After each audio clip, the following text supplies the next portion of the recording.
সমস্যাকে আরো সমস্যা বাড়ানোর জন্য।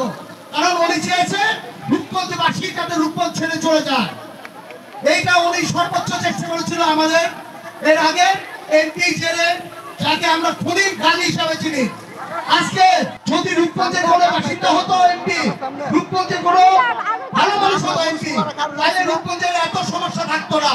কারণ রূপগঞ্জের বরাদ্দ থাকে অনেক, সরকারি বরাদ্দ অনেক থাকে, কিন্তু সরকারি কোনো কাজ এই বিগত কোনো সরকার করে নাই।